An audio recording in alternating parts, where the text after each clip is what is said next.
அனைவருக்கும் வணக்கம். தமிழகத்தின் முதல் பெண் முதல்வர் VN ஜானகி அம்மா அவர்களுடைய வாழ்க்கை வரலாற்றை தான் இந்த காணொளியில் நாம் பார்க்க இருக்கிறோம். கர்நாடக இசையுலகில் புகழ்பெற்ற பாடலாசிரியரான பாபநாசம் சிவனின் தம்பி ராஜகோபால் ஐயருடைய மகள்தான் VN ஜானகி ராஜகோபால். இவருடைய தாயாரின் பெயர் நாராயணி அம்மாள். இவருக்கு மணி நாராயணன் என்ற ஒரு சகோதரரும் உண்டு.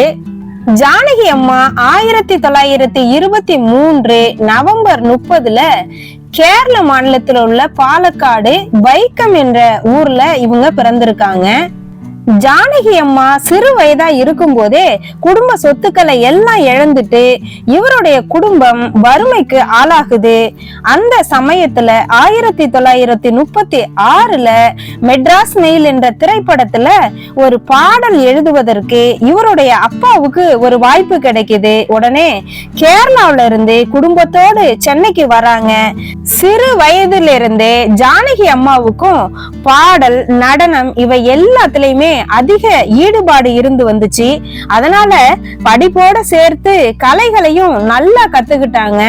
ஜானகி அம்மாவோட குடும்ப நண்பர் தான் டைரக்டர் கே சுப்பிரமணியம் அவர்கள். இவங்க நடன கலா சேவா என்ற ஒரு நாட்டிய குழுவை நடத்திட்டு வராங்க.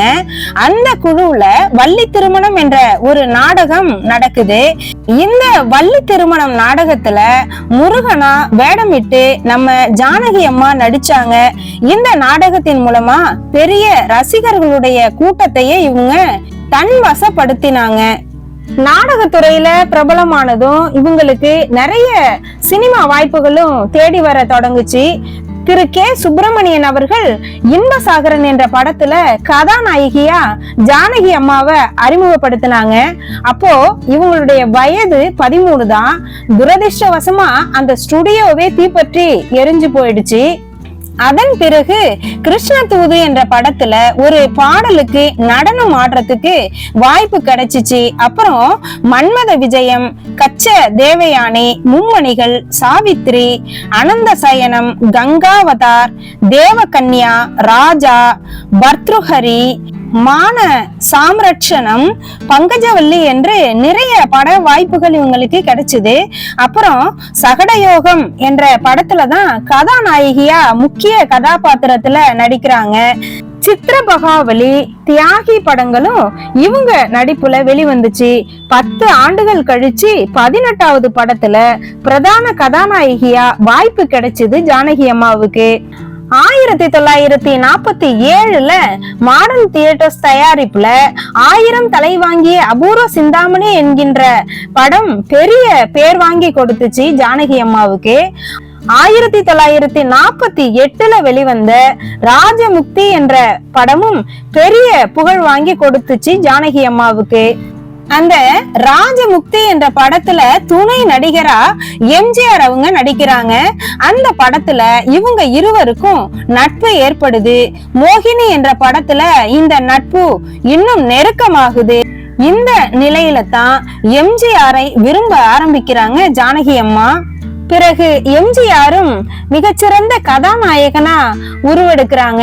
அப்போ 1950 மருதநாட்டு இளவரசி என்ற படத்துல எம்ஜிஆரோடு சேர்ந்து நடிக்கிறதுக்கு ஒரு வாய்ப்பு கிடைக்குது ஜானகி அம்மாவுக்கு. அதன் பிறகு இருவரும் சேர்ந்து நடித்த கடைசி திரைப்படம் நாம் என்ற திரைப்படம். அப்புறம் படம் நடிக்கிறத விட்டுட்டு எம்ஜிஆருக்கு துணைவி ஆயிடுறாங்க ஜானகி அம்மா. 1962 எம்ஜிஆர் தன்னுடைய மனைவி சதானந்தவதி காலமானதும் ராமாவரம் தோட்டத்துக்கு ஜானகி அம்மா வராங்க. பிறகு எம்ஜிஆரோட அரசியல் வாழ்க்கைக்கு பக்க பலமா இருக்காங்க ஜானகி அம்மா. 1984 எதிர்பாராத விதமா எம்ஜிஆர் நோய்வாய்ப்படுறாரு. அப்போ ஒரு தாயை போல தன்னுடைய கணவரை பார்த்துக்கிறாங்க ஜானகி அம்மா. 1987 டிசம்பர் 24 நாடு எதிர்பாராத ஒன்று. ஆமா, எம்ஜிஆர் இந்த உலகிற்கு பிரியாவிடை அளித்தது அன்றுதான். எம்ஜிஆருடைய இறப்பிற்கு பிறகு அப்போதைய கவர்னர் திரு குரானாவின் அழைப்பை ஏற்று தமிழக முதல்வராக பொறுப்பேற்றாங்க ஜானகி அம்மா. தமிழகத்தின் முதல் பெண் முதலமைச்சர் என்ற பெயர் இவங்களுக்கு கிடைச்சது. பிறகு எம்ஜிஆரால் உருவாக்கப்பட்ட அஇஅதிமுக என்ற பெரிய கட்சியானது பிளவுற தொடங்குச்சு. தன்னுடைய கணவர் உருவாக்கிய கட்சி பிளவுற கூடாது என்று நினைத்து உடனே அரசியல்ல இருந்து விலகிறேன்னு ஒரு அறிவிப்பை கொடுத்துட்டு தன்னுடைய அணியையும் கட்சி அலுவலகத்தையும் முறைப்படி ஒப்படைச்சிட்டு இந்த அரசியல் வாழ்விலிருந்து விடுபட்டாங்க ஜானகி அம்மா. அப்புறம் தன்னுடைய கணவர் எம்ஜிஆர் உருவாக்கிய காது கேளாதோர் பள்ளியை தன்னுடைய இறுதி காலம் வரை நிர்வகித்து 1996 மே மாதம் 19ஆம் தேதி தன்னுடைய 73வது வயதில் இந்த உலகை விட்டு மறைந்து தன் கணவருடன் விண்ணுலகில் ஐக்கியமானார் ஜானகி அம்மாள். தமிழகத்தின் முதல் பெண் முதல்வர் என்ற பெருமையையும் தமிழகத்தின் 5வது முதலமைச்சர் என்ற பெருமையையும் பெற்ற ஜானகி அம்மாவை போற்றுவோம். பலரது வரலாற்றை நாம் படிப்போம். வாழ்க்கை வரலாறாய் மாறும்போது. நன்றி, வணக்கம் நண்பர்களே. மீண்டும் நல்ல ஒரு காணொளியில் சந்திப்போம்.